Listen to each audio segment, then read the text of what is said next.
Julia, at what point during all of this did it become clear to you, or did you begin to suspect that it may have been your son and girlfriend who may have done this? I really appreciate your asking, and I know with all this mountain of material that none of this information is actually going to be out.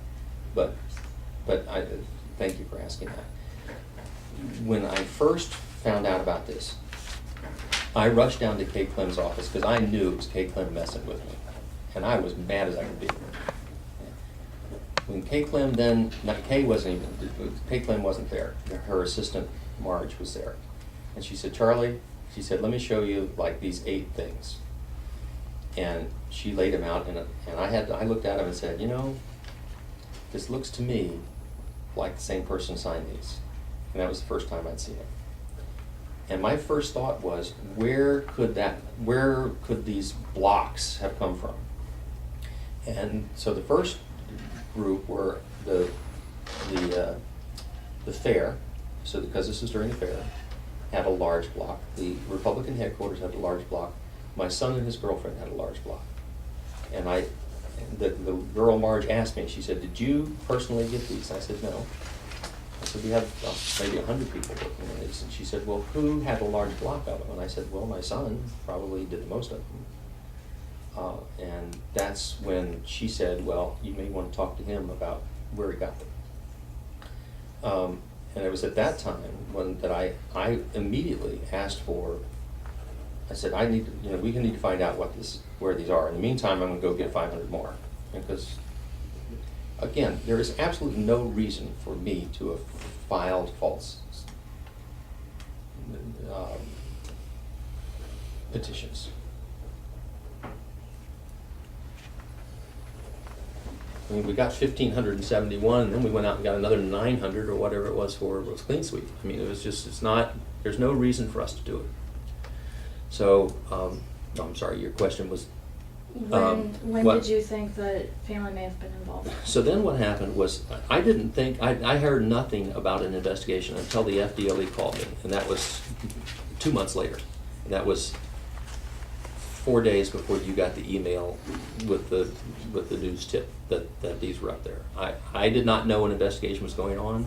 I did not know Kay Clem had filed a complaint. I didn't know anything about it until FDLE called me. And they called me and they said, "Mr. Wilson, we get these all the time. We'd like to come. We'd like to interview you." I said, "Fine." So they came. And this is where it got kind of strange, because they asked me that same question at the time, and I was thinking to myself, well, the same thing, fair. I mean, Kay Clem could have done it herself. I'm not suggesting that she did, because she didn't. The Republican headquarters had a stack, and my son had a stack. And then we had little ones all over the place. But the FDLE said, well, it looks like this has been done from a voter list. And one of the questions they asked me is, we know that you have voter lists. And because they had all my file, and they knew when I ordered voter lists and what kind of voter lists that I had. And I said, yeah, I do. And they said, well, the problem is that this looks like it can't be from this is what FDLE said, it can't be from a phone book, because they skipped over people who were not registered to find people who were. And at that time I thought to myself, well, it can't be the kids, because they don't have a list. And so it's sort of, the FDA actually talked me out of having them as my sort of prime suspect at the time. And then I said, well, maybe they're, because remember, to this day, neither of them have admitted to me that they did it. To this day. Have you talked to Valerie since? I'm not allowed to talk to Valerie. Ah. Valerie's a witness, and I can't talk to Valerie. Since she's been interviewed by the FDLE, which was quite some time ago. But then they asked about my list, and I showed them. I said, look, here are my list. I pulled it up on the computer, and they said, well, the problem with the petitions is the birthdays are wrong. And I said, well, here you are, because all my lists have the birthdays on it. Would I turn in signatures? Well, if I'm going to turn in fraudulent signatures, why would I just make up birthdays when I have them? So it was clear. I mean, I can say this 100 times, and my reputation is besmirched. But it's been clear this entire time that this I'm just not that stupid. I guess I'm pretty stupid, but I'm not that stupid. Now, since this whole thing broke, you've expressed anger towards Kay Clem and Gary Wheeler about this. Now that the individuals charged in it are your own son and his girlfriend, do you owe them some kind of public apology for? You know, I can tell that I've got to be the world's worst communicator. The arrest of my son and his girlfriend prove that Kay Clem's complaint is wrong.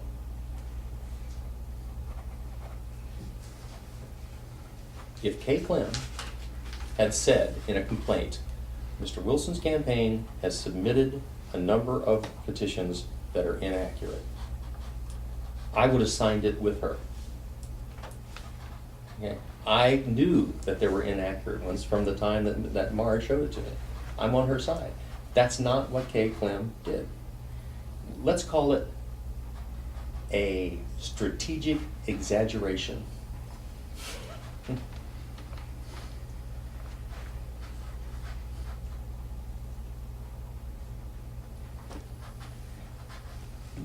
Now, again, I'm not running against Kay Clem. You know what? Kay Clem's going to have to answer the voters on her own. And when all this is done, and the final report comes out from FDLE, which could be months, and that's part of the reason for doing it, it could be months before FDLE finishes. But when that is all said and done, the one thing that I can show you is that the one person that did tell the truth during this whole thing may not have been Valerie, may not have been my son, and it may not have been Kay Clem. The one person that has told the truth every single time is me.